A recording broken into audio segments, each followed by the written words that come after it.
Et ce matin, j'ai à cœur de partager avec vous sur la puissance de Dieu. Et le titre, c'est la puissance de Dieu, mais le thème, c'est quelques-unes des choses que Dieu peut faire.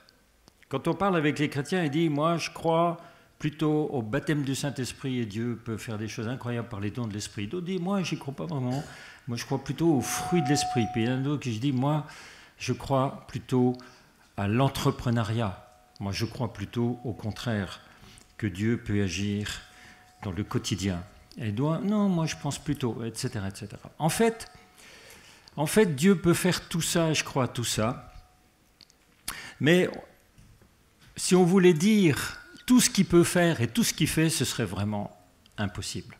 Alors on va résumer, et je vous propose de résumer sur 4 points ce que Dieu peut faire. Ça me rappelle une histoire indienne. C'est une légende, et c'est 6 aveugles de naissance qui se disent, ils sont intéressés, ils sont curieux, ils sont des instruits, des gens qui veulent en savoir toujours plus, mais ils n'ont jamais osé aborder et approcher un éléphant. Alors ils décident de confronter leur point de vue à propos de ce qu'est un éléphant. Et le premier s'approche de l'éléphant, il glisse et il bute contre le flanc de l'éléphant. Il dit « Ah, c'est certain, un éléphant, c'est comme un mur. » Le deuxième, il tâte une défense, il dit « Oh, c'est rond, c'est lisse, c'est pointu. Selon moi, un éléphant, c'est une lance. » Et le troisième, il se dirige vers l'animal et il prend la trompe. Et il dit « Oh, un éléphant, c'est comme un serpent, mais un gros. » Et le cinquième, il saisit par l'oreille. Il dit « Oh, un éléphant, c'est une grande feuille. » Et le sixième, il cherche à tâtons et puis il touche, il touche la queue de l'éléphant et dit « Oh, ben, un éléphant, c'est comme une corde. » Et il commence à se disputer. Jusqu'à ce qu'arrive quelqu'un qui voit clair et il dit « Mais qu'est-ce qui vous arrive? Pourquoi vous... un éléphant, c'est ça. » Il dit « En fait, là... Vous avez tous dit la vérité, mais un éléphant, c'est l'ensemble de ces choses. Et tout ça, elles sont différentes, ces choses, ces parties, mais elles font qu'un tout. Alors ce matin, je voudrais donc voir avec vous au moins 4 choses qui, si on voulait résumer la foi chrétienne, pourraient se trouver dans ces 4 choses. Et on s'aidera aussi d'une petite vidéo. La première chose, c'est que la Bible affirme que Dieu peut te sauver, me sauver parfaitement. Le verset est le suivant. Jésus nous a arrachés du pouvoir des ténèbres et nous a fait passer dans le royaume du Fils de son amour. Et ça, c'est extraordinaire. C'est le point de départ de la vie chrétienne. Je dirais que si tu veux savoir qu'est-ce que Dieu peut faire pour toi, commence par là. C'est le passage par la victoire de Jésus à la croix. Et je vous propose maintenant de voir, d'écouter cette petite vidéo que je vais un petit peu commenter.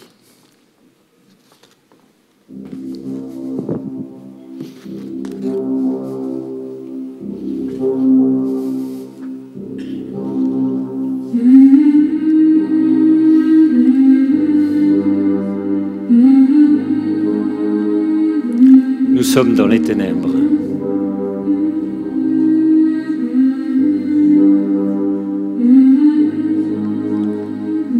Nous ressentons une profonde culpabilité à cause de nos ténèbres intérieures. Dieu nous appelle à la repentance.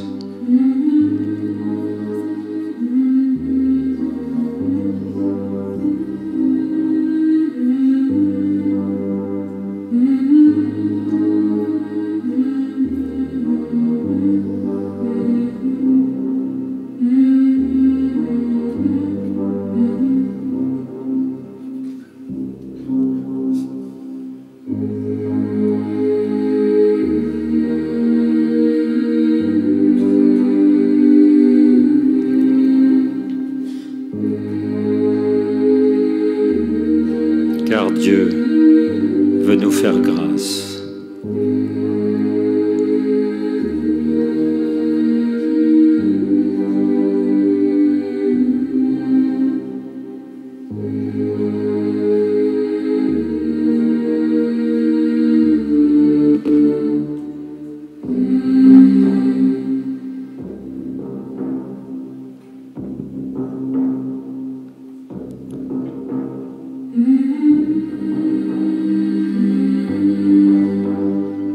Par le sang de Jésus, il nous rachète. C'est la rédemption.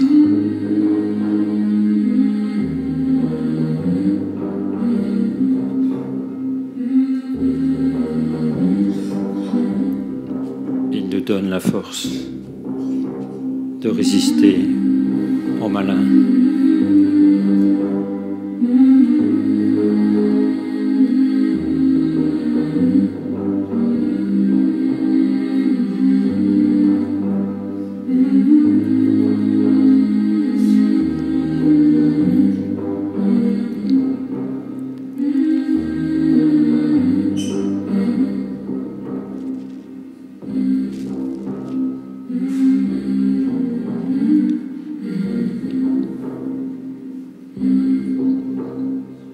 Il nous a arrachés au pouvoir des ténèbres et nous a fait passer dans le royaume de son Fils bien-aimé. Étant unis à lui, nous sommes délivrés, car nous avons reçu le pardon des péchés. 1 Colossiens 1, 13, 14. Ça, mes frères et sœurs, ou toute personne qui est présente pour la première fois ou qui n'a pas encore fait ce pas, c'est ce que Dieu peut faire, ou c'est ce que Dieu a fait. Il nous a sauvés parfaitement, arrachés au pouvoir de Satan et de tous les ténèbres. Et il nous a fait passer, c'est-à-dire transposer, changer d'endroit, et nous a mis dans le royaume de son Fils bien-aimé.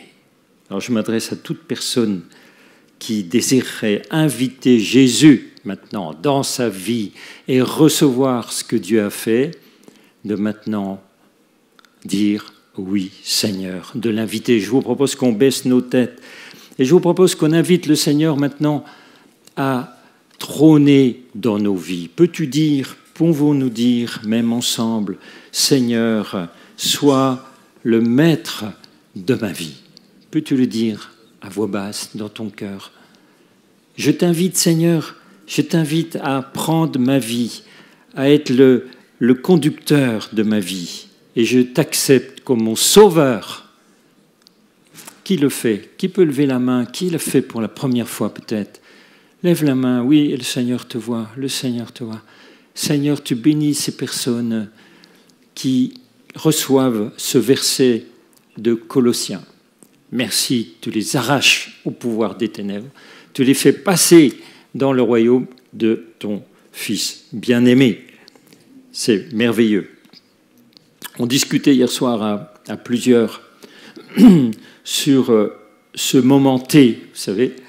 Et moi, je me rappelle, ça s'est passé à 2h du matin. J'ai ouvert mon cœur au Seigneur. Et il y a longtemps de cela, il y est toujours. Il y a quelqu'un aussi, c'est pareil. À un moment donné, il a su que c'était le moment. C'est le moment pour toi. Accepte-le. Et Dieu va le faire pour toi. La deuxième chose, c'est que Dieu nous aide dans les tentations. Hébreux 2,18 dit « Car en ce qu'il a souffert lui-même étant tenté, il est à même de secourir tous ceux qui sont tentés. » Alors c'est quoi la tentation? Alors on ne va pas rentrer dans les termes eux-mêmes parce que là il y a un mot très spécial.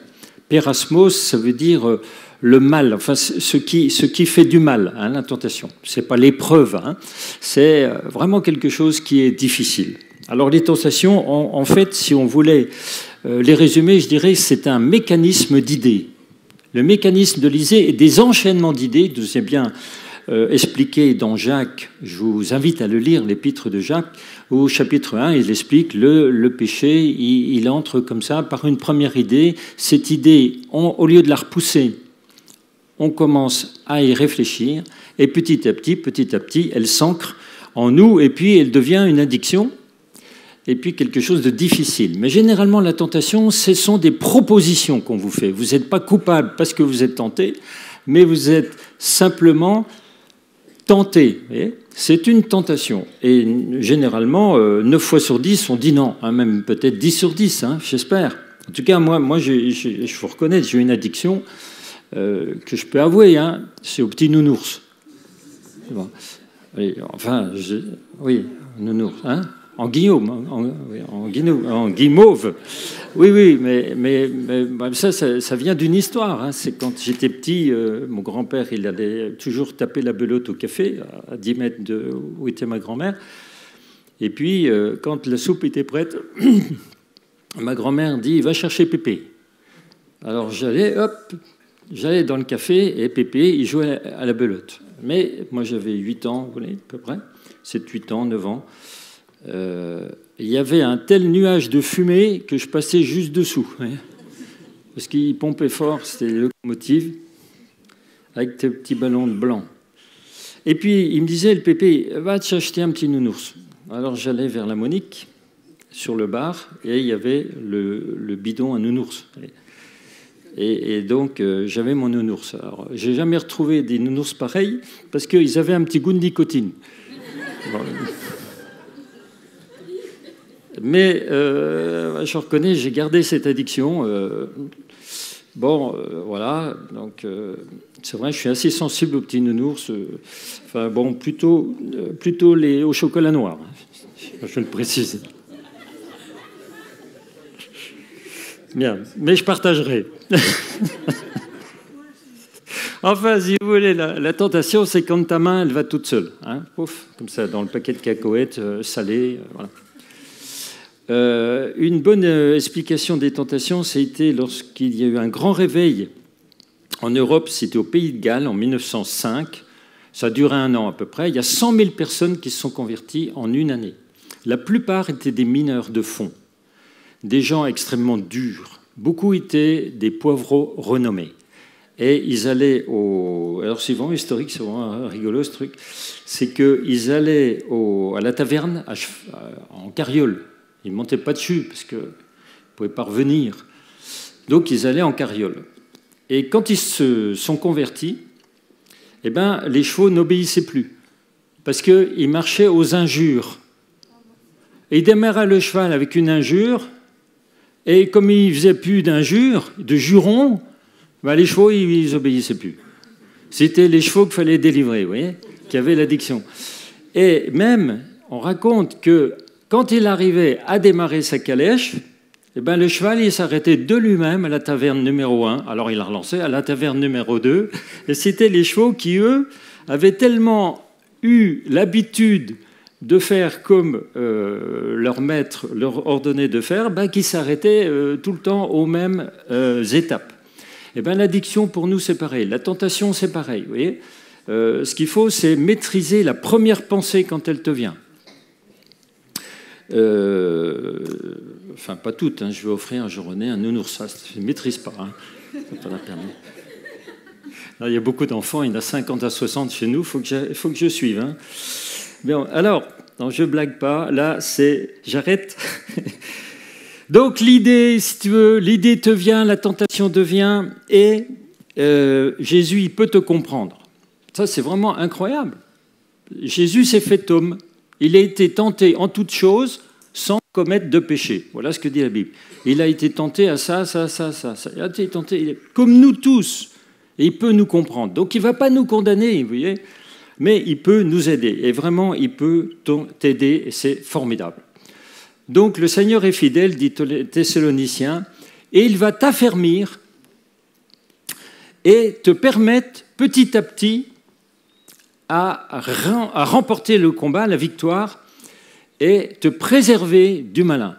Donc il ne faut pas te culpabiliser à cause des tentations. J'ai un pasteur qui disait qu'il y a quelqu'un de très colérique dans son église, et puis il partait au quart de tour. Et puis le gars est venu au bout d'une semaine, il dit non, c'est pas possible, ça continue. Je dis ok, avant tu partais au quart de tour, d'accord. Au deuxième ou troisième ou quatrième tour, il dit au premier, et maintenant au deuxième. Ah, c'est un progrès. Ouais. Ouais, je trouvais que c'était logique, c'était plein de bon sens. Donc je t'encourage en disant, bah, écoute, le Seigneur va t'affirmer dans ta lutte. Tu as sûrement progressé. Tu n'es pas encore au bout, mais ça va venir. Et puis, il y a des tentations à venir. Donc celle-là, tu fais le ping-pong. Pof, pof, pof, pof, tu les renvoies. Hein. Donc c'est l'idée qu'on admet et on lutte ensuite contre. Voilà. Et le Seigneur nous aide. Donc c'est la deuxième chose que Dieu, par sa puissance, réalise. La troisième est tout à fait merveilleuse aussi, c'est il pourvoit à tes besoins matériels. Regardez ce qui est écrit dans 2 Corinthiens 2. Il a aussi le pouvoir de quoi? De vous combler de toutes sortes de bienfaits. Ah ben ça c'est formidable. Mais toutes sortes de bienfaits. Ainsi vous aurez en tout temps et en toutes choses tout ce dont vous avez besoin. Et il vous en restera encore en superflu pour toutes sortes d'œuvres bonnes. Alors moi je dis aux gens, si tu as des dettes, quand tu te convertis, c'est la première priorité, hein, bien sûr. Mais bon, on a un passif. Plus on se convertit tôt, moins on a de problèmes matériels quand même. Mais grâce à Dieu, quand on passe de l'autre camp, comme on l'a vu dans le premier point, on rentre dans le camp de Dieu et Dieu commence à combler et à nous aider par ses bienfaits. Et il est dit, celui qui fournit la semence au semeur et lui donne le pain dont il se nourrit, vous donnera aussi avec largesse toute la semence nécessaire. Et vous connaissez sûrement le Notre Père qui dit, dans Matthieu 6,11, « Donne-nous aujourd'hui notre pain quotidien ». Dans Luc 11,3, « Donne-nous chaque jour notre pain quotidien ». Donc ça, c'est une réalité. Donc le Seigneur, il te dit, écoute, ne t'en fais pas, moi je suis aux manettes et je vais t'aider. Nous, on l'a vécu pendant, ça a duré 2-3 ans, en 91, on a prié Dieu, parce que la crise est arrivée après la première guerre du Golfe, et on a prié avec ma chère épouse, et heureusement, on avait entendu un message de Yonggi Cho, le pasteur David Yonggi Cho de Corée, qui parlait du pain quotidien. Et il disait, mais est-ce que vous savez, c'est quoi votre pain quotidien? Moi, je prie pour le pain quotidien. Mais c'est quoi ton pain quotidien? Et nous, comme on avait une entreprise, on avait une trentaine de personnes avec nous, dit, mais le pain quotidien, c'est 10 000 commandes par jour, 10 000 pièces. J'ai réalisé ça grâce à Yonggi Cho. J'ai dit, mais alors, on va prier tous les jours pour qu'on ait 10 000 pièces en commande de nos clients. Et on a prié le premier jour, rien. Le deuxième, 2 000. Vous voyez? Le cinquième, 15 000, etc.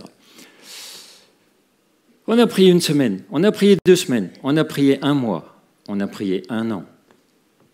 Et Dieu, pendant 1 an, a fourni. Au total, le bilan comportait les quelques millions de pièces qui étaient le pain quotidien pour payer les salaires, payer l'électricité, etc. On a continué à prier 1 an, tous les jours. 10 000, Seigneur, 10 000, s'il te plaît. Et en 93, l'entreprise a décollé. Dieu a béni au-delà de notre demande. Mais il a fallu 2 ans de tous les jours, le pain quotidien, le pain quotidien, le pain quotidien. Parce que je m'étais assis au bout du banc de la cuisine et j'avais dit à mon épouse en 91, c'est fini. On n'a plus que 15 jours avant de déposer le bilan. Vous voyez ? Et on priait, on savait quoi prier. Est-ce que tu sais quoi demander à Dieu de ton pain quotidien? Financier, des pépettes. Miam miam. C'est concret. Non, c'est du concret. On n'a pas des planeurs. Tu as des besoins quotidiens, de pain quotidien, définis-les devant Dieu, écris-les, prends 5 minutes et réfléchis qu'est-ce que c'est ton pain quotidien. J'ai un ami qui était missionnaire dans un pays que je ne citerai pas. Bon, et il était embauché dans une société, mais qu'il ne payait pas assez. Et alors il a écrit une lettre Et il a dit ceci, voilà, écoutez, mon pain quotidien, c'est, je dis n'importe quoi, 1200 €. Mais avec ça, ma famille et moi, on va tout juste vivre. Si vous voulez savoir ce qui serait bien pour nous, c'est 1600 €. Et il a envoyé la lettre, et il a prié. Et il a reçu un retour, vous aurez 1600 €.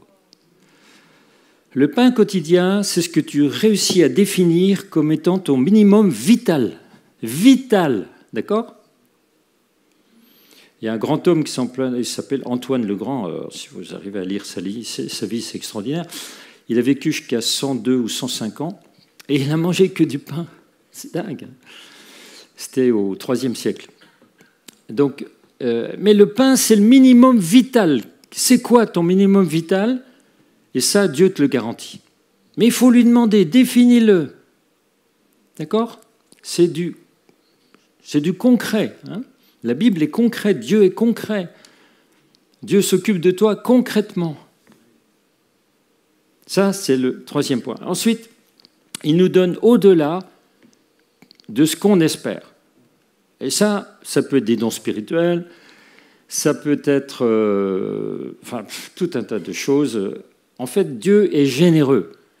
Et il faut qu'on l'intègre et qu'on résiste à Satan qui voudrait nous dire non, il est plutôt en faillite, hein, il est un peu radin.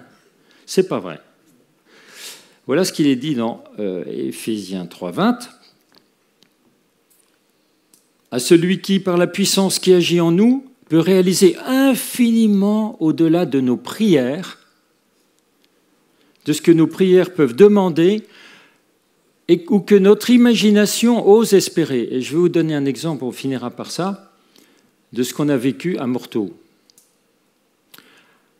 À lui soit la gloire dans l'Église, voilà, on parle d'Église, et en Jésus-Christ à travers toutes les générations jusqu'au temps infini du monde à venir. Vous voyez, ça n'a pas de limite. En fait, Dieu est généreux et ça va au-delà de ce que tu peux espérer.